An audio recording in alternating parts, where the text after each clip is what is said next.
वयाची 60 ओलांडलेल्या व्यक्ती असतात, यांना करिअरमध्ये कुठल्या संधी असतात? सेंट्रल गव्हर्नमेंटनं 2021 साली एक पोर्टल बनवलेलं आहे. सेकंड इनिंगमध्ये काम करत असताना आवडीच्या शिवाय काम करू नका.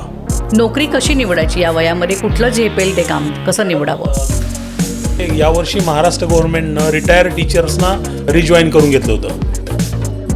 वरिष्ठांना देखील खूप मोठ्या पगाराची अपेक्षा नसते, त्यांना कुठंतरी वेळ व्यतीत करायचा असतो. ज्येष्ठ महिलांसाठी जॉबचे कुठले ऑप्शन असू शकतात?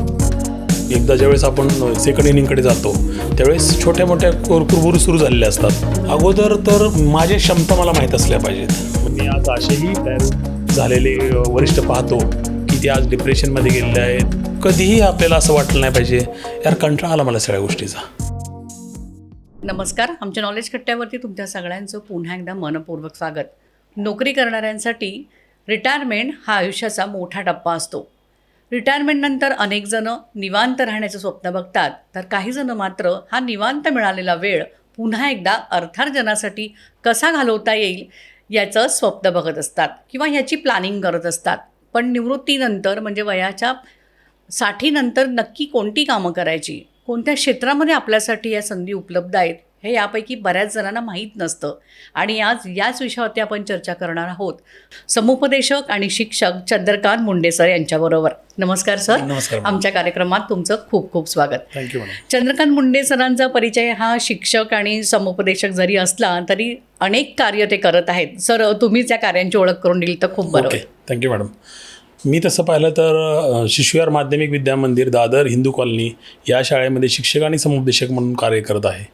ते कार्य करत असताना मुलांबरोबर वेगवेगळ्या प्रकारच्या ॲक्टिव्हिटी घेणं, मुलांना वेगवेगळ्या जे करिअरशी रिलेटेड जे प्रश्न असतात त्याची उत्तरं शोधून त्यांना देणं, त्याचबरोबर अभ्यासामध्ये जे त्यांना काही शंका येतात त्या शंकेचं निरसन करणं, या सगळ्या गोष्टी मी त्या ठिकाणी करत असतो. यासोबतच करिअर वरती टॉक देणं, गव्हर्नमेंटचे जे प्रोग्राम होतात यासोबतच त्यांना विविध प्रकारचे 10वी 12वी ग्रॅज्युएशन या मुलांना करिअर टॉक देतो इथं. त्याचबरोबर ज्या महिला आहेत की ज्यांना म्हणजे शिक्षणापासून दूर राहिलेल्या आहेत त्यांना कोणकोणत्या संधी आहेत याबद्दल स्वयंरोजगाराच्या तसेही प्रोग्राम करतो. जशी रिक्वायरमेंट असेल त्याप्रमाणे प्रोग्राम डिझाईन करून त्यांना ते डिलिव्हर करण्याचं काम करतो. हे करत असतानाच ACC बोर्डकडे मी हेल्पलाईनला असतो. 10वी 12वी ज्यावेळेस परीक्षा असतात त्या परीक्षा काळामध्ये मुलांना जे परीक्षेशी संबंधित जे शंका किंवा त्यांना ज्या अडचणी येतात त्यांना काउन्सिलिंग करण्याचं काम देखील त्यावेळेस करत असतो. तुमच्या सगळ्या बिझी शेड्यूलमध्ये सर म्हणजे बरेच जण तुमच्याकडे करिअरच्या वाटा कुठल्या निवडाव्या याच्यासाठी येतात.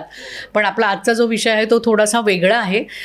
आयुष्यातली सेकंड इनिंग्समध्ये स्वतःला बिझी कसं ठेवायचं, तर यावर तुम्ही काय सांगाल? वयाची 60 ओलांडलेल्या व्यक्ती असतात, यांना करिअरमध्ये कुठल्या संधी असतात? तसं पाहिलं तर आता गव्हर्नमेंटनं जो 2021मध्ये असं लक्षात आलं की आपल्या इकडं मेडिकलमध्ये जर पाहिलं तर आता चांगल्या प्रकारे क्रांती झालेली आहे कोविडपासून.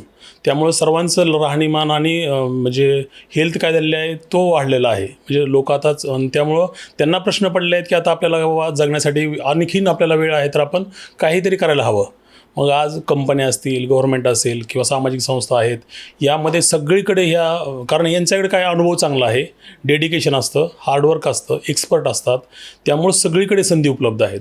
फक्त गरज याची आहे की यांनी शोधणं आणि त्या ठिकाणी पोहोचणं. हे जर करता आलं तर नक्कीच जे सेकंड इनिंगचे जे आपले ज्येष्ठ नागरिक आहेत त्या नागरिकांना काय करता येईल या ठिकाणी जाऊन, आणि याचा उपयोग काय होईल की जे तरुण पिढी आहे त्या तरुण पिढीला सोबत घेऊन काम करण्यामध्ये त्यांनाही मजा येईल, नवीन शिकता येईल. आणि खरोखरच फक्त आवश्यकता आहे की यांनी काय होणे, दोघांनी एकत्र येणं आणि काम करायला सुरुवात करणं. पण आजच्या काळामध्ये म्हणजे बऱ्याच कंपन्या आहेत, आज बऱ्याच कंपन्या प्रायव्हेट कंपन्या आहेतच, आणि त्याच्याबरोबर काही खाजगी अशा छोट्या मोठ्या देखील म्हणजे बिझनेसेस असतात. अशा वेळी ते हाताळण्यासाठी सुद्धा अनुभवी व्यक्तींची गरज लागते. त्यांनी तिथपर्यंत जाण्यासाठी म्हणजे काय कुठले प्रयत्न करायला हवेत? कारण त्यावेळी CV वगैरे करणं वगैरे हे असं थोडंसं अवघड असतं त्या वयामध्ये. सेंट्रल गव्हर्नमेंटनं 2021 साली एक पोर्टल बनवलेलं आहे आणि त्या पोर्टलवरती काय करतात, ज्येष्ठ नागरिकांना आपलं माहिती सुरुवातीला त्या पोर्टलला जाऊन रजिस्टर म्हणजे काय करणं, ओपन करणे, त्यामध्ये आपला मोबाईल नंबर टाकायचा आहे. यासोबतच काय करायचं आहे त्यांनी त्या ठिकाणी मोबाईल OTP येईल. OTP आल्यानंतर त्या पोर्टल OTP टाकून काय करायचं, ओपन करायचं, लॉग इन करायचं. लॉग इन केल्यानंतर सर्व माहिती काय करायची, फिलअप करायची. त्यामध्ये त्यांचे शिक्षण असेल, अनुभव असेल, त्यांचे डॉक्युमेंट सगळे, वय असेल, सॅलरी सर्टिफिकेट असेल, इत्थंभूत माहिती त्यांनी त्या ठिकाणी अपलोड करायची.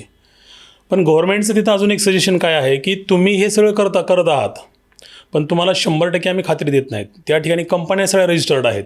कंपन्यांना जसे हवे तसे कर्मचारी जर रजिस्टर त्या ठिकाणी असतील तर काय होईल की त्यांना तिथून तुम्हाला कॉन्टॅक्ट केला जाईल आणि तुम्ही त्यांच्याकडे कामाला जाऊ शकता. म्हणजे हेच आपल्या सरकारतर्फे सुद्धा सेंट्रल गव्हर्नमेंट 2021 मध्ये सुरू केलं वरिष्ठ आहे. व्यक्तींसाठी म्हणजे येस आहे मॅडम, असं? Yes madam. याबद्दल आणि किती जणांना माहित असेल? त्यामध्ये NGO स्वतः देखील कॉन्टॅक्ट करायचा त्यांनी, म्हणजे तिथं रजिस्टर NGO आहेत, कंपन्या आहेत, सामाजिक संस्था आहेत. ज्याला हवं त्यांनी त्या ठिकाणाहून काय करायचं, त्या कर्मचाऱ्याशी कॉन्टॅक्ट करायचा आहे आणि त्यांनी त्या ठिकाणचे, कारण अनुभव आणि डॉक्युमेंटेशन हे मात्र ओरिजिनल अपलोड करणं आवश्यक आहे. त्यामुळं त्याशिवाय काय होणार नाही. मग डॉक्युमेंट जर तुम्ही फिलअप अर्धाच केला तर तुम्हाला मग ते रिक्वेस्ट येणार नाहीत किंवा तुम्हाला ते कॉल करणार नाहीत. त्यामुळे तुमच्याकडं जी काय माहिती आहे ती मात्र डिटेलमध्ये भरणं आवश्यक आहे. ओके. जसं तुम्ही सांगितलं की NGO पण आहे त्याच्यामध्ये, म्हणजे अनेक स्वयंसेवी संस्थांमध्ये देखील ज्येष्ठांसाठी काही जॉब नोकरीचं म्हणजे संधी आहेत. याच्यामध्ये या नोकरी निवडताना म्हणजे एक तर वय झालेलं असतं, म्हणजे आधीची धावपळ या वयामध्ये होणार नसते. नोकरी कशी निवडायची या वयामध्ये, कुठलं झेपेल ते काम कसं निवडावं? वरिष्ठांसाठी जर आपण नोकरीचा विचार करतोय तर तेव्हा एक गोष्टीचं प्रकर्षानं काळजी घेणं आवश्यक आहे, ती म्हणजे की त्यांना धावपळ जास्त होणार नाही आहे. म्हणजे जी तरुणांमध्ये जी धावपळ करण्याची क्षमता असते तेवढी क्षमता त्यांच्याकडे राहिलेली नसते. तेव्हा त्यांनी जॉब असा शोधावा लागेल की त्यांच्या घराजवळच कुठंतरी उपलब्ध असेल. हा एक पहिला प्रश्न. दुसरा म्हणजे जास्त हेक्टिक नको आहे त्यांना. त्यांच्या एक्सपर्टाईजनुसार त्यांना गायडन्सचे जॉब अतिशय उत्तम प्रकारे करता येतील. याचबरोबर त्यांना बँकिंग क्षेत्रामध्ये म्हणजे समजा कस्टमरशी बोलणं असेल त्या ठिकाणी, किंवा जे आपण वसुली म्हणतो ना, जे लोनची असतात तशा कामं त्यांना करायला मिळतात. त्याचबरोबर कॉन्टॅक्ट जर कोणाशी कम्युनिकेशन करायचं आहे ते चांगल्या प्रकारे करू शकतात. याचबरोबर आज आपण पाहतो की जी घरं भाड्याने किंवा सेल चालतात त्यामध्ये ज्येष्ठ नागरिक खूप चांगल्या प्रकारे, कारण त्यांना अनुभव असतो हे काय करायचं, रजिस्ट्रेशन किती असतं, कुठल्या गोष्टीची गरज असते, एकदम एक्सपर्टमधून ते काम करू शकतात. ते म्हणजे ज्या क्षेत्रातले तुम्ही एक्सपर्ट आहात, पोलीसमधले असतील ना, म्हणजे समजा पोलीसमधून रिटायर झालेले जर असतील तर त्यांच्यासाठी एक तर ट्रान्सपोर्ट लाईन खूप चांगली असते. त्यांना खूप चांगल्या प्रकारे ट्रान्सपोर्ट लाईनमध्ये घेतलं जातं. बिल्डरच्या लाईनमध्ये खूप चांगल्या प्रकारे त्यांना जॉब मिळतात. कारण ज्या ठिकाणी पोलीसशी रिलेटेड डॉक्युमेंटेशन हँडल करायचे असतात त्या ठिकाणी ही लोक एवढं एक्सपर्ट म्हणून काम करू शकतात आणि चांगल्या प्रकारचं मानधन देतात. आणि तसं तिथं जाऊन बसणं किंवा हे त्यांना आवश्यक नसतं की तुम्ही बाबा सकाळी 9 पासून 5 पर्यंत काम करा, ही आवश्यकता नसते. त्यांनी कॉलवरती जे त्यांच्याकडे रोजचं काय डॉक्युमेंटेशन येईल त्यांनी फॉलोअप घेणे आणि त्यांना ते सोल्युशन देणे हे अपेक्षित असतं कंपन्यांना. आणि हे वरिष्ठ म्हणून करू शकतात. जसं बँकेतले आहेत, आता आज बघतो बँकेमध्ये जर बँकेतलं पाहिलं तर ह्या आज सगळ्या बँकेमध्ये कुठल्याही बँकेत आपण जातो, चेक भरायला जरी गेलो तरी तिथं कधीही ते कर्मचारी नाही आहेत. तिथे एक तर वरिष्ठ आहेत किंवा कुठल्या तरी कंपनीचे कॉन्ट्रॅक्ट केलेले एक नॉर्मल शिकलेले कर्मचारी आहेत. म्हणजे कंपन्या काय करतात की मग हे वरिष्ठांना जर काय ठेवलं तर चेक फक्त काय करायचं, तुम्हाला चेक घ्यायचा आहे आणि स्टॅम्प मारून द्यायचा आहे, किंवा दुसरं काय असतं तुम्हाला स्लिप भरून द्यायची. अशा काही छोट्या मोठ्या मायनर गोष्टी असतात. त्यासाठी कर्मचारी एवढे मोठ्या पगाराची घ्यायची गरज नसते. आणि वरिष्ठांना देखील खूप मोठ्या पगाराची अपेक्षा नसते. त्यांना कुठंतरी वेळ व्यतीत करायचा असतो. कारण घरातल्यांना पण घरामध्ये कोण नसतं, मग इथं काय होतं की वेगवेगळ्या कर्मचाऱ्याशी त्यांना कम्युनिकेशन करायला मिळतं, त्यांच्याशी ओळखी होतात, त्यांनाही विरंगुळा मिळतो. यासाठी कुठं ना कुठे एंगेज राहणं आजच्या वरिष्ठांना खूप गरजेचं आहे. आणि 2 पैसे देखील मिळतात, वेळही आपला त्याच्यामध्ये जातो वगैरे असं. तुम्ही आता जे सांगितलं आहे त्याच्यामध्ये मला वाटतं पुरुष मोठ्या प्रमाणावरती, म्हणजे हे जे जॉब आहे ते पुरुषांसाठी आहे. पण महिला ज्या असतात त्यांचं वय झालेलं असतं आणि वाढत्या वयानुसार महिलांना देखील अधिक म्हणजे तब्येतीच्या देखील कुरबुरी असतात, बऱ्याच असतात. तर महिलांसाठी म्हणजे कुठलं आहे, म्हणजे असे ज्येष्ठ महिलांसाठी जॉबचे कुठले ऑप्शन असू शकतात? पहिल्यांदा तर दोघांनीही आरोग्याकडे काळजी घेण्याची आवश्यकता आहे. म्हणजे कारण काय की एकदा ज्यावेळेस आपण सेकंड इनिंगकडे जातो त्यावेळेस छोट्या मोठ्या कुरबुरी सुरू झालेल्या असतात. जसं की ब्लड प्रेशर असेल किंवा आणखीन शुगर असेल, या कुरबुरी चालू झाल्या असतात. पहिली प्रायोरिटी त्याला द्यायची. त्यानंतर जर घरामध्ये आता त्या वयामध्ये मुलं सगळ्यांची सेटल झालेली असतात. आणि घरामध्ये एकतर तुम्ही दोघं असतात किंवा म्हणजे अजून एखाद त्यांची मुलं किंवा काय असेल, आपण प्रायोरिटी निवडायच्या की माझी घरामध्ये खरंच किती आवश्यकता आहे. नाहीतर तुम्ही कामाला गेलात तरी तुमच्याबद्दल पुन्हा तिथं काय होणार, तक्रारी येत राहणार. त्यामुळे त्यांना तुम्ही घरातल्या नागदोर कन्व्हिन्स करा. आणि त्यानंतर महिलांसाठी महिला बचत गट आहेत, तुमच्याच मैत्रिणीला सोबत घेऊन तुमच्या आवडीनिवडी ज्या तुम्हाला नोकरी करत असताना ज्या एन्जॉय करायला मिळालेल्या नाहीत त्या तुम्ही त्यामध्ये सुरू करा. मग कदाचित ते बुटीक असेल, कदाचित तुम्हाला अजून काही फ्लॉवरचे जे असतात ना, आज आपण बुके बनवतो, हे जे बनवतो तसे शॉप्स सुरू करा इथं. त्याचबरोबर टिफिन आहेत. आता उदाहरणार्थ माझ्या एरियामध्ये कॉलेजेस एवढी आहेत, तर एवढे टिफिन आणि एवढ्या मेस चालतात. टिफिन आणि मेस सर्व्हिस जे आहेत, तुम्हाला जर जेवण बनवण्याची आणि व्हरायटी द्यायची जर तुम्हाला आवड असेल, तुमचा ब्रँड बनवू शकता तो पण, म्हणजे हे करता येईल तुम्हाला. त्याचबरोबर बँकिंग क्षेत्र तुमच्यासाठी खूप आयडियल आहे, ते करता येईल. मेडिकल क्षेत्र खूप चांगलं आहे की ज्या ठिकाणी तुम्हाला वडीलधाऱ्या माणसाची काळजी घेणं. आज म्हणजे जे कमवणारे ते सगळेच घरामध्ये पैसा भरपूर येत राहतो आहे, पण काळजी घ्यायला कुणीच नाही आहे. त्याचबरोबर जी घरामध्ये छोटी छोटी बाळं आहेत, ज्या महिला चांगल्या पोस्टवरती आहेत आणि त्यांच्याकडे वेळच नाही मुलांना वेळ द्यायला, अशा ठिकाणी देखील तुम्हाला तिथं त्या मुलांना महिला सांभाळणे असेल. असल्यामुळे तिला अनुभव असल्यामुळे हो, त्याचा आणि विश्वास. कारण की एक महिला दुसऱ्या महिलेवर जेवढा विश्वास ठेवू शकते ती दुसऱ्या कोणावर, हां, आणि आजीवरती तर अतिशय विश्वास ठेवायला सगळ्या तयार असतात. त्यामुळं या आणि ज्या आज मुली आहेत, तरुण मुली, त्या तरुण मुलीला बाळ कसं सांभाळायचं किंवा बाळाला कशा प्रकारे सगळ्या गोष्टी त्याला शिकवायच्या काहीच कल्पना नसते. मग आज तोही एक चांगला व्यवसाय नवीन उगवत आलेला आहे, सुरू झालेला आहे. डिलिव्हरी झाल्यानंतर की एखाद्या आजी आपल्याला पाहिजे असतात किंवा जेणेकरून ह्या मुलांना सांभाळण्यापासून प्रत्येक गोष्टीबद्दल काय करतील, ते नॅनी वगैरे मोठ्यांच्या घरी नॅनी असतात, आपल्याकडे आजी किंवा मावशी असतात. बरोबर आहे. आणि ही आज गरज आहे समाजाची. त्यामुळे याही क्षेत्रात तुम्ही जर पाहिलं म्हणजे डिमांड कुठं आहे हे ओळखता आलं पाहिजे आणि त्या ओळखीनुसार आपल्याला काय करता आलं, त्याच्यासाठी स्किल काय असतील तर ते डेव्हलप केलं तर नक्कीच तुम्हाला खूप चांगल्या संधी उपलब्ध होतात. मला एक प्रश्न इथे विचारावासा वाटतो की हे ठीक आहे, म्हणजे जॉबच्या ऑपॉर्च्युनिटीज आहेत, म्हणजे जिथे आपल्याला ज्याच्यामध्ये आपण काम करू शकतो याची खात्री आहे, ते काम तुमच्यासाठी उपलब्ध होऊ शकतं. फक्त तुम्हाला तिथपर्यंत कसं पोहोचायचं याचा मार्ग कळायला हवा. मला एक विचारायचं सर, प्रत्येक वेळी सांगितलं जातं की छंद जोपासा. या वयामध्ये अनेक जण छंद जोपासतात, तर काही जणांचं पूर्ण आयुष्य नोकरीमध्येच जातं, छंद जोपासण्यासाठी काही वेळच मिळत नाही. अशा वेळी मग या वयामध्ये आपल्या छंदाचं स्वरूप आपण करिअरमध्ये कसं करू शकतो? अगोदर तर माझ्या क्षमता मला माहीत असल्या पाहिजेत. म्हणजे जसं मी स्वतः सांगेल की माझ्या क्षमता काय आहेत हे जर मला कळल्या आणि माझ्या कोणकोणत्या गोष्टी मिसिंग झालेल्या आहेत याचा मी विचार करायला हवा. आणि त्या मिसिंग झालेल्या ज्या गोष्टी आहेत, समजा मला खेळायचं असेल किंवा मला गाणी गायची असतील, मला डान्स करायचा राहून गेलेला आहे, मला पाककलेमध्ये ह्या गोष्टी मला बनवायच्या राहून गेल्या आहेत, ते छंद जोपासायला आपण जर सुरुवात केली तर त्यासारखा आनंद दुसरीकडे कुठंच नाही आहे. कारण आपण आवडीच्या क्षेत्रामध्ये ज्यावेळेस काम करतो त्यावेळेस कितीही काम करा, कधीच कंटाळा येत नाही, थकवा येत नाही.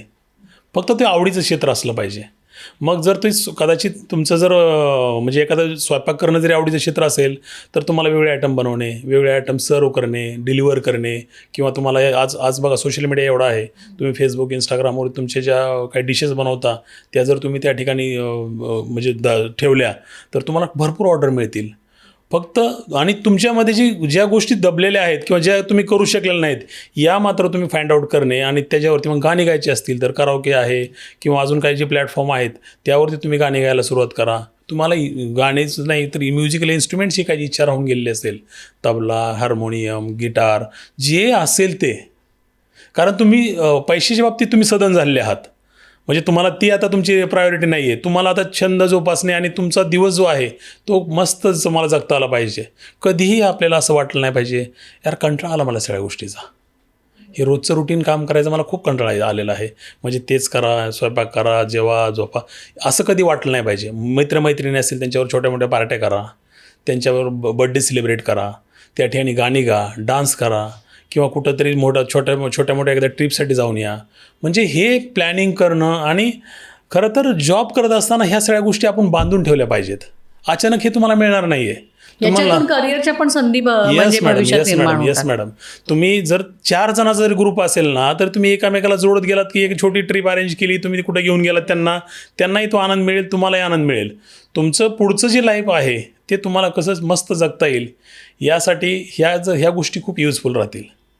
पण त्यासाठी तुम्हाला मित्र मात्र जोडत ठेवावं लागतील. कॉन्टॅक्ट तुम्हाला डेव्हलप करायला मित्र असतील, कॉन्टॅक्ट असतील किंवा लोकांशी चांगल्या प्रकारे डीलिंग असलं पाहिजे, कम्युनिकेशन चांगलं असावं तर लोक तुमच्यावर टिकतील.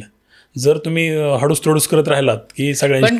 पण कारण हे जे उतरतं वय असतं किंवा जे आपण ज्येष्ठांबद्दल बोलतोय, म्हातारपण आणि लहानपण सारखंच असतं, त्यावेळी ते चिडचिडे झालेले असतात. तर त्याच्यामुळे ना असा जर स्वभाव असेल तर मग नोकरी करताना म्हणजे दुसरी नोकरी समजा आपण शोधत असू तर त्यावेळी पण त्यांनी विचार करूनच ते जरा बघायला हवं, नाही का? मॅडम, नोकरी करताना आपण बॉस असतो आपण तिथं कसंही वागलं तरी चालू शकतं.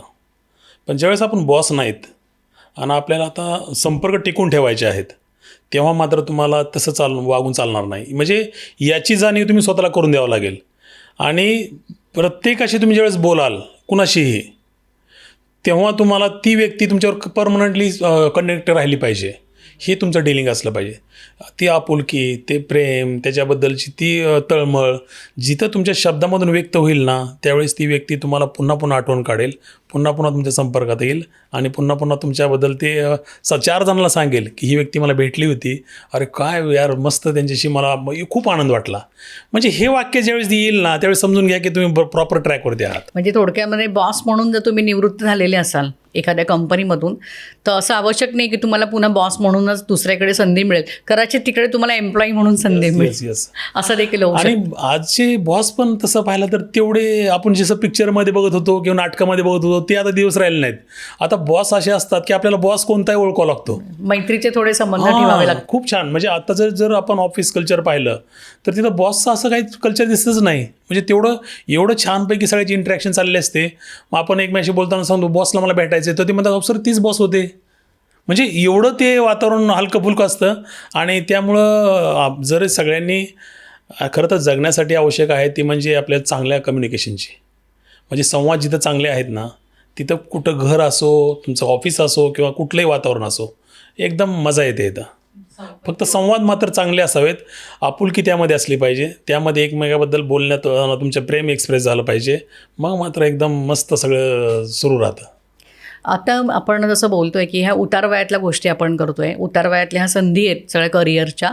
समजा एखाद्याला बिझनेस करायचा असेल, जसं तुम्ही आता सांगितलं, तर हा बिझनेस करताना अशा वेळी माणसं कोणती आपल्या हाताशी ठेवावीत? समजा आपल्यासारखीच वयस्कर मित्रमैत्रीण आपण घेऊन जर बिझनेस चालू करायचं म्हटलं तर त्याचे पण अनेक इफेक्ट्स आहेत ना, दुष्परिणाम आहेत. कारण हो. त्यांना पण धावपळ करता येणार नाही वगैरे. बरोबर आहे, एकदम असं बरोबर आहे. अशा वेळी तरुण पिढीला हाताशी घेऊन आपण काही करायचं का? म्हणजे कशा मॅडम, पद्धतीने ती mix- टीम कशी तयार करावी? मिक्स जर टीम असेल, कारण जे धावपळीच्या गोष्टी आहेत तर ती मिक्स टीममधले जे तुमचे कर्मचारी आहेत ते करू शकतात. मार्केटहून एखादी वस्तू खरेदी करायची आहे किंवा कुठंतरी जाऊन डिलिव्हरी करायची आहे, ते कधी जर तुम्हाला कर्मचारी नसेल तर तुम्हाला उचलावं पण लागतात, तर तुम्ही ते पॉसिबल नाही. आणि तुम्ही उतारवयामध्ये उचलणं आणि तुम्हाला नंतर काहीतरी करक भरणं किंवा तुमचं अजून काहीतरी पेन होणं, ते आपल्याला आता तिथं झेपत नाही. त्यामुळं तुम्ही ह्या गोष्टीत पडायचंच नाही. तुम्ही मिक्स कर्मचाऱ्यामध्येच ठेवायचं. कर्मचारी निवडताना एक आहे, आजच्या जगामध्ये म्हणजे आज परिस्थिती अशी आहे, तुम्हाला विश्वास ठेवता आला पाहिजे. मग ते कर्मचारी म्हणजे त्यांनाही विश्वासाला पात्र केलं पाहिजे. तुम्हीही त्याच्यावर विश्वास वेळोवेळी टाकून पाहायला पाहिजे. छोटे छोटे विश्वास अगोदर टाकून बघा की आज तू बाबा हे तू मी सगळं सांभाळून घे. मग त्यांना कसं सांभाळतोय पाहायचं आहे. मध्ये मध्ये तुम्ही फॉलोअप घ्यायचा आहे. म्हणजे तुम्ही एक असं विश्व निर्माण करायचं आहे व्यवसायामध्ये की ते पिढ्याने तुमचं पुढे सुरू राहिलं पाहिजे. एक तात्पुरत्या स्वरूपात असा विचार नाही करायचा की आज मला हे एखादा व्यवसाय सुरू करायचा आहे. उदाहरणार्थ मला भाजीचंच एखादं शॉप किंवा फ्रूट्स शॉप चालू करायचं आहे, तर हे मला लाँग टर्मसाठी मग ते ब्रँड म्हणजे इंटरनॅशनल लेवलचे फ्रूट्स मी माझ्याकडे ठेवले पाहिजेत. त्याचबरोबर ज्या व्हेजिटेबल्स आहेत त्या पण इंटरनॅशनल लेवलच्या, म्हणजे जे येणारे आहेत माझ्याकडे कस्टमर्स ते तशा लेवलचे असतील आणि मग ते कुठेही उपलब्ध होत नाही त्या वस्तू तुमच्याकडे असतील. आणि त्या म्हणजे लाँग टर्मचा विचार करून जर त्यामध्ये इन्व्हेस्ट केली आणि तुमचे जे सहकारी असतील, तुम्ही फक्त काय करायचं आहे, त्या शॉपला त्या ठिकाणी फक्त काउंटर सांभाळणे किंवा ऑर्डर घेणे, म्हणजे तुमच्या जोगीच कामं तुम्ही करायची ज्येष्ठ नागरिकांनी. बाकी माल आणणं, लावणं, ठेवणं हे सगळं तुमच्याबरोबर जे बाकीचा यंगर स्टाफ आहे तो सगळं त्या गोष्टी मॅनेज करेल. म्हणजे जर व्यवसायात तुम्हाला पडायचं आहे तर तुम्ही दोन्ही जर ठेवले, यंग आणि वरिष्ठ, तर मात्र काम म्हणजे अनुभवाचा आणि नवीन आयडिया ज्याच्या करून तुम्ही बरोबर. कारण व्यवसायामध्ये कुठं ना कुठं तुम्हाला काम करण्याची आवश्यकता लागू शकते आणि तुमच्याकडे त्यावेळेस ती म्हणजे तेवढी ती स्किल पण आपल्याकडे असायला हवी. बरोबर. सर, तुम्ही इतकी वर्ष झाले तुम्ही करिअर काउन्सिलिंगचं काय करत आहात. अनेकांना तुमच्यामुळे नोकऱ्या देखील मिळाल्या असतील किंवा तिथपर्यंत ते पोहोचले असतील. आता तुम्ही आम्हाला सांगितलं ते गव्हर्नमेंटचं पोर्टल, त्याच्यावरती जाऊन तुम्ही फॉर्म भरा. काही जणांना ते पण माहीत नसतं किंवा त्यांना कोणी सांगणारं देखील नसतं. तर अशा वेळी त्याच्या व्यतिरिक्त प्रायव्हेट फर्म्स जे असतात त्याच्यामध्ये अशा वरिष्ठांसाठी कुठल्या प्रकारच्या नोकऱ्या उपलब्ध आहेत? मेडिकल क्षेत्र घ्या, बँकिंग क्षेत्र घ्या, जसं तुम्ही मगाशी सांगितलं ते सिक्युरिटीचं घ्या, ज्या सोसायटीचं ऑडिट आहे या क्षेत्रामध्ये खूप त्यांना डिमांड आहे तिथं. त्याचबरोबर खास करून तर शाळेमध्ये ट्युटर्स जे आहेत, जर त्यांना म्हणजे शिकवण्याची आवड असेल तर ॲज अ ट्युटर म्हणून ते ऑनलाईन पण काम करू शकतात, ऑफलाईन पण ते कोचिंग क्लासेस करू शकतात. त्याचबरोबर स्क्रिप्ट रायटिंग असेल, एखाद्याला लिखाणाची आवड आहे तर ट्रान्सलेशन आहे तर त्यामध्ये त्यांना करता येईल, एडिटिंग करता येईल. नंतर तो आपल्याला करण्यासाठी जे आहे जेवढी कॉम्प्युटरवरती आहेत वेब पोर्टलमध्ये काम करण्याजोगी ती सगळी कामं त्यांना ती करता येतील. फक्त त्यांना त्याची आवड पाहिजे किंवा त्यांना खरं तर याचं प्लॅनिंग त्यांनी 2 वर्ष अगोदर केलं पाहिजे, असं माझं स्वतःचं. रिटायरमेंट नंतर देखील आपल्याला जॉब करायचा आहे, म्हणजे रिटायर झाल्यानंतर समजा तुम्ही चला 1-2 महिने 6 महिने तुम्ही ब्रेक घेतलात, आराम केलात की नंतर बऱ्याच जणांना तो कंटाळा यायला लागतो, कारण कामाची सवय असते किंवा काही जणांना निकड असते, गरज असते, नंतर पुन्हा एकदा कामाची पैशांची गरज लागते वगैरे. तर ह्याचं प्लॅनिंग आधी रिटायरमेंटच्या किती महिन्यापासून किंवा किती वर्षांआधी करायचं? जसं आता 2 वर्षानंतर आपल्याला माहिती आहे की आपण रिटायर होणार आहोत, तसं काही कालावधी आहे का? तसं आता माझं स्वतःचं उदाहरण द्यायचं म्हणलं तर मला 5 वर्ष आहेत अजून रिटायर व्हायला. तर मी स्वतः विचार केलेला आहे की माझ्याकडे आता मी जे काम करत आहे ते कामं माझ्याकडे एवढी चिकार आहेत की मी वाट बघतोय कधी रिटायर होईल इथं की मला हे कामं म्हणजे आणखीन चांगल्या प्रकारे करता येतील. पण ॲक्च्युली 2 वर्ष कालावधी भरपूर झाला. कारण त्याच्यासाठी आवश्यक काय आहे, जर मला समजा कॉम्प्युटरचं काम आवडत असेल तर त्याशी रिलेटेड आता जे काही कोर्सेस आलेले आहेत स्किलचे, खास करून वेब डिझायनिंग असेल, आता वेब AI डेव्हलपमेंट वगैरे असेल, पण आलेलं आहे. आलेलं आहे. मग त्याला आपल्याला थोडं यूज टू व्हावं लागेल. ते आपल्याला कारण पहिलं नव्हतं आणि कदाचित तुम्हाला त्याचं जर यूज टू जर नसाल तर त्याला कमांड देणं, त्याशी काम करून घेणं, ह्यासाठी तुम्हाला ते यूज टू व्हावं लागेल. त्याचबरोबर तुम्हाला जर वाटत असेल किंवा मला सोसायटीमध्ये ऑडिट काम करायचं आहे तर त्याचं थोडं ऑडिटचं तुम्हाला नॉलेज. आणि आज पाहिलं तर स्वयं अशी पोर्टल आहे सेंट्रल गव्हर्नमेंटचं, तर त्या स्वयंवरती तुम्हाला 2000 कोर्स उपलब्ध आहेत. तुम्ही कुणीही शिकू शकता, तुम्हाला जे हवं ते. त्याचसोबतच आपल्याला MKCL पोर्टल आहे, MKCLचं ज्या ठिकाणी MSCIT पासून ते सगळे कोर्स तिथं उपलब्ध आहेत, तर ते तिथून तुम्हाला शिकता येतील. पण 2 वर्ष अगोदर जर प्लॅन केलं तर आपण काय करू शकतो की त्यासाठी थोडंसं नुसतं ट्रेनिंग घेऊन चालणार नाही, तर तुम्हाला त्यासोबतच काय करावं लागेल, प्रॅक्टिस करावं लागेल.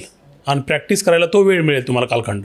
त्या कालखंडामध्ये खरं तर आता आपल्याकडं मुंबईमध्ये एवढ्या सोसायट्या आहेत आणि सोसायटीमध्ये एवढी कामं ऑडिटची आहेत, तुम्ही घरी बसून त्यांचा महिन्याचा फक्त काय करायचं, डेटा घ्यायचा आहे, तुम्हाला ऑडिटसाठी सगळं प्रिपेअर करायचं आहे आणि ज्यावेळेस आवश्यकता असेल 3-3 महिन्याचं आहे त्यावेळेस तुम्हाला ते काम करायचं आहे. फक्त तुम्ही तुमची आवड, कारण सेकंड इनिंगमध्ये काम करत असताना आवडीच्याशिवाय काम करू नका.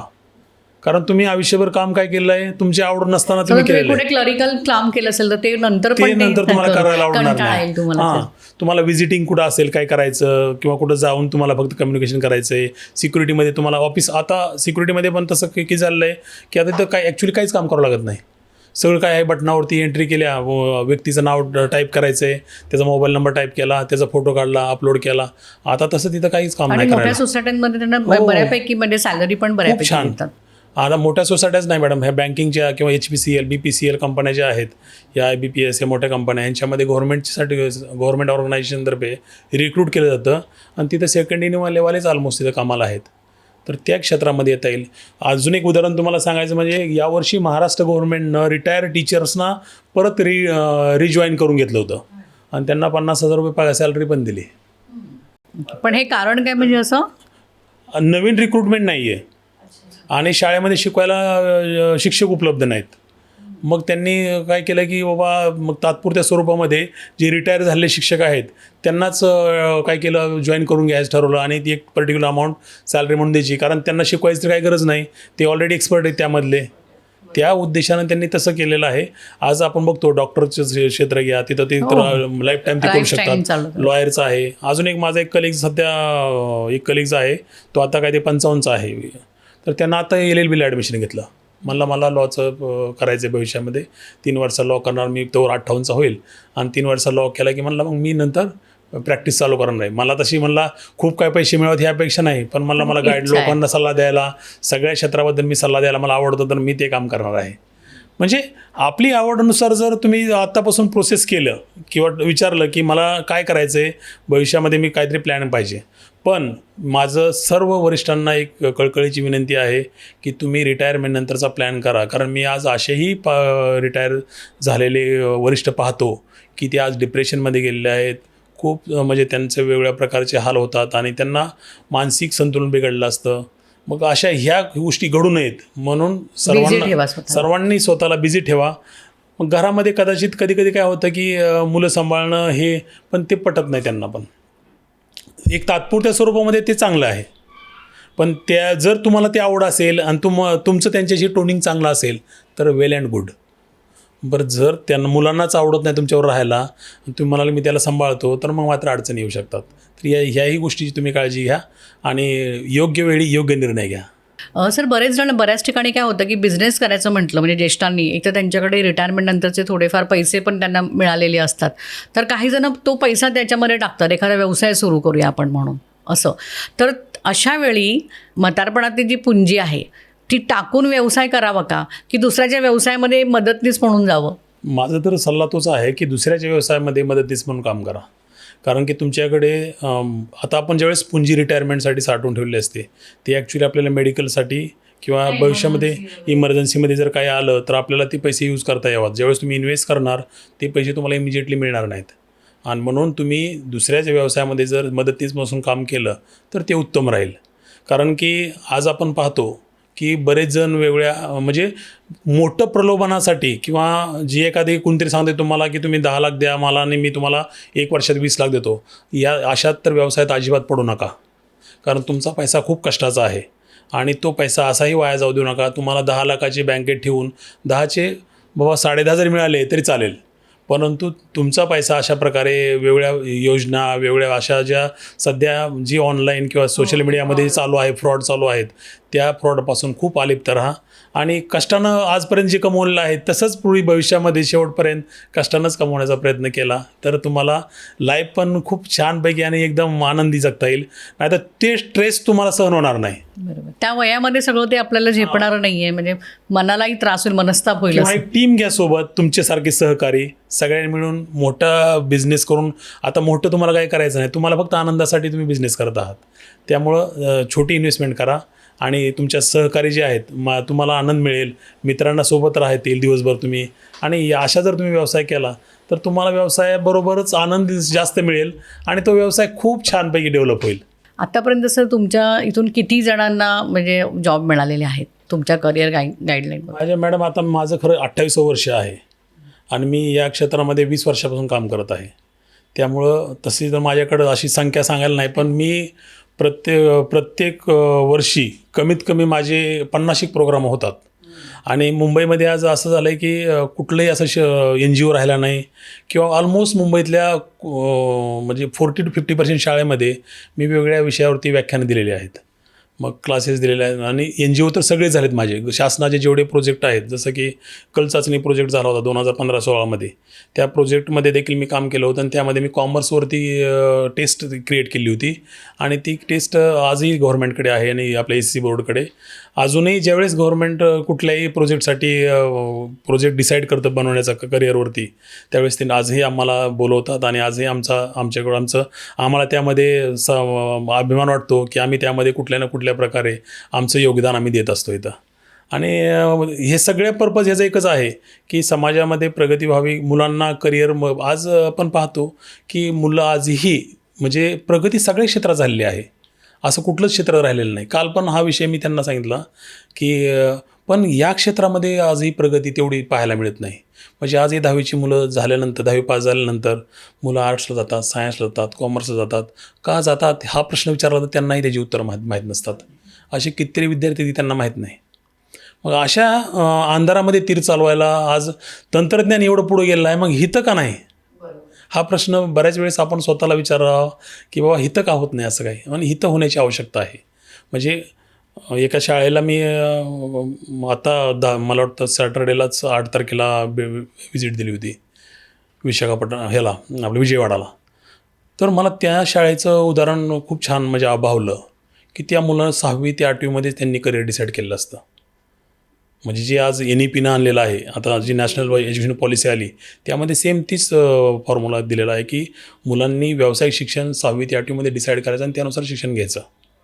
तर असं जर झालं तर मुलं 10वी नंतर एकदम प्रॉपर ट्रॅकमध्ये राहतील आणि जे त्यांचं गोल ठरवलेलं आहे त्या गोलवरती काम करतील आणि जीवनामध्ये जे त्यांना अचीव करायचं आहे ते बरोबर त्या ट्रॅकवर जाऊन ते अचीव करतील. आणि मग समाज आपल्याला अशी बेकार मुलं राहिलेत, मुलांना जॉब नाही, हे जे प्रश्न आपल्याला जॉबलेस होणार नाहीत. आणि जिथं गरज आहे त्या ठिकाणी मुलं जाणं ही गरज आजची गरज आहे आपली. तसं नक्की व्हायला पाहिजे. हल्लीची तरुण पिढीची झेंजी कल्चर जे म्हणतो कॉर्पोरेट क्षेत्रामध्ये ही मुलं फार काळ टिकत नाहीत. म्हणजे आज नोकरी लागली म्हणजे तिकडचं म्हणजे कल्चरमध्ये त्यांच्या जमत नाही, म्हणजे जुळवून घेणं त्यांना थोडंसं अवघड जातं त्या सगळ्या जॉबच्या इकडे जॉब कल्चरमध्ये वगैरे. अशा वेळी बऱ्याच कंपन्या आता अनुभवी किंवा ज्येष्ठ नागरिकांना पुन्हा एकदा संधी देत आहेत. मॅडम, हा प्रश्न खूप गरजेचा होता आणि तो तुम्ही विचारला ते बरं झालं. कारण की आज आपण पाहतो की आपली घरातली मुलं जरी आपण उदाहरण घेतलं, जी मुलं 2000 नंतर जन्माला आलेली आहेत, त्या मुलांकडे पेशन्स खूप कमी आहेत. म्हणजे कुठलंही काम ते थोडा एक 20 मिनटं 25 मिनटापर्यंत करू शकतात, त्यानंतर त्यांना लगेच कंटाळा येतो. आज ही जी पिढी आहे, ही कामावर जरी कॉर्पोरेटमध्ये असेल तरी त्यांना तासनतास असं 4 तास कामावर बसले आणि काम केलं असं कधी होत नाही. 1 तास बसलं की ते उठून जातील आणि मग बाहेर जाऊन कुठेतरी चहा पितील, कॉफी पितील किंवा अजून काय असेल ते करतील आणि मग वापस येतील. ते मोबाईलशिवाय राहू शकत नाहीत. म्हणजे ते त्यांचे ॲडिक्शन, म्हणजे ज्या काही ॲडिक्शन आहेत, याचा काय होतं की ते काम वेगाने करतात. त्यांची अंडरस्टँडिंग खूप चांगली आहे, त्यांना टेक्नॉलॉजीशी खूप फॅमिलियर आहेत, परंतु ते नेहमी नवीनच्या शोध राहतात. नवीन याचा शोध नवीन कंटाळतात लगेच कंटाळतात आणि त्यांना ते नवीन हवं असतं. नवीन काहीतरी काय आलं, मग ते कंपनीमध्ये पण त्यांना दुसरीकडे कुठं अपॉर्च्युनिटी आली की ते लगेच निघून जातात. मग यामध्ये काय होतं की ज्या कंपन्यांनी त्यांना हायर केलेलं आहे किंवा जे घेतलेलं आहे त्यांच्या प्रशिक्षणावरती, त्यांना शिकवण्यावरती खर्च झालेला असतो, मग त्यांचा त्यांना लॉस होतो मोठा. मग कंपनी आजकाल काय विचार करते की यासोबतच जर वरिष्ठ आपल्याकडे असतील, अनुभवी व्यक्ती असतील आणि ते असतील तर ते जॉब बदलत नाहीत, स्टेबल असतात. ते स्टेबल असतात आणि त्यांना इकॉनॉमिकली पण तसेच ते पण स्टेबल असतात. त्यामुळे ते बदलाबदलीच्या भानगडीत पडत नाहीत आणि ते पूर्ण डेडिकेशन, हार्डवर्क हे सगळ्यामध्ये ते परफेक्ट असतात. अनुभव चांगला असतो.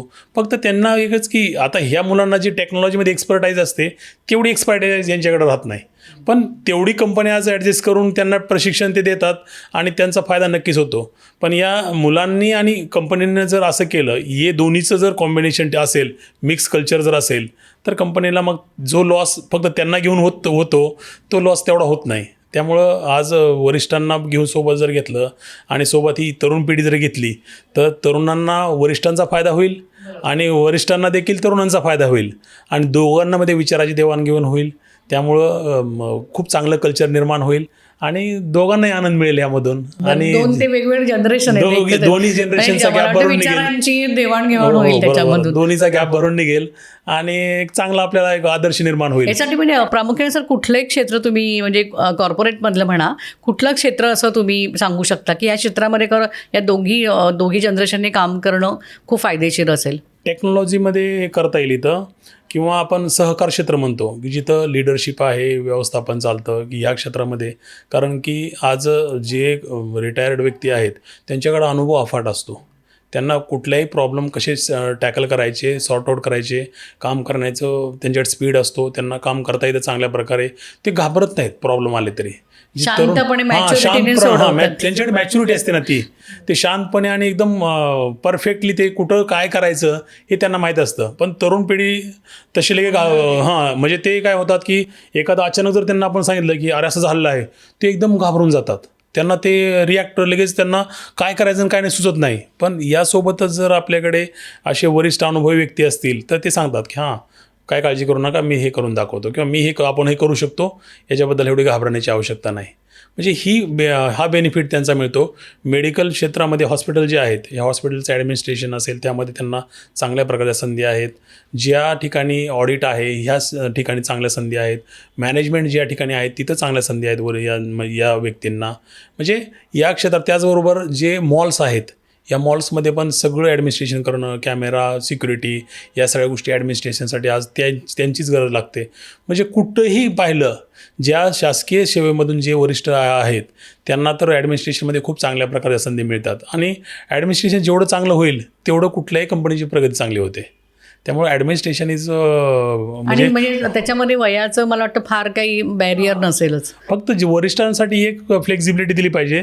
त्यांना कामामध्ये वेळेचं बंधन ठेवलं नाही पाहिजे. म्हणजे आवश्यकता असेल तर या, आणि आज आपल्याला असं असं काम करायचं म्हणून असं त्यांना जर सांगितलं तर ते बरोबर त्यावेळेस येतील. कारण त्यांच्याकडे काय तर पंक्च्युअलिटी असते आणि तेवढं जर मिळालं. त्यासोबतच वरिष्ठांसाठी आणखीन एक, ज्यावेळेस तुम्ही जॉबचा विचार करताय कुठल्याही ठिकाणी, त्यांना मेडिकलची सेवा जर मिळाली आणि वाहनांची सेवा मिळाली तर आणखीन ते आनंदानं त्या ठिकाणी पोहोचतील. कारण त्यांना गरज काय, भविष्यात त्यांनी काम करण्याचा उद्देश काय असतो की त्यांना मेडिकलची फॅसिलिटी मिळावी आणि ती जर कंपनीतर्फे मिळत असेल तर अजून वेल अँड गुड.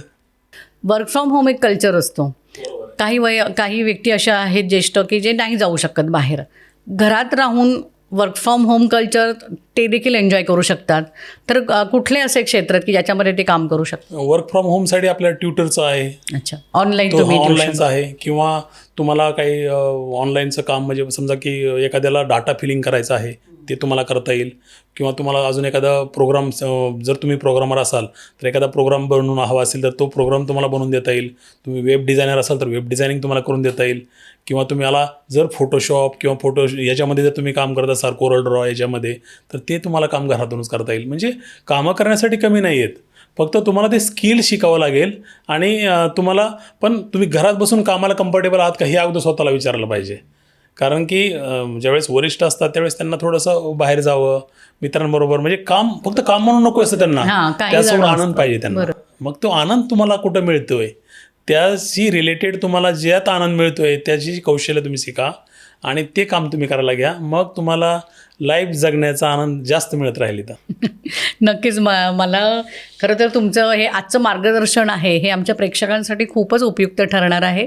जे रिटायर झालेले आहेत किंवा आता रिटायर होणार आहेत काही वर्षांनी, तेच एक मला वाटतं ते देखील आपला व्हिडिओ बघून, आपली मुलाखत बघून त्याच्या प्लॅनिंगला नक्कीच लागतील. चंद्रकांत सर, आज तुम्ही इकडे वेळात वेळ काढून आलात आणि खूप छान असं मार्गदर्शन तुम्ही केलं, त्याबद्दल तुमचे खूप खूप धन्यवाद. Thank you very much madam.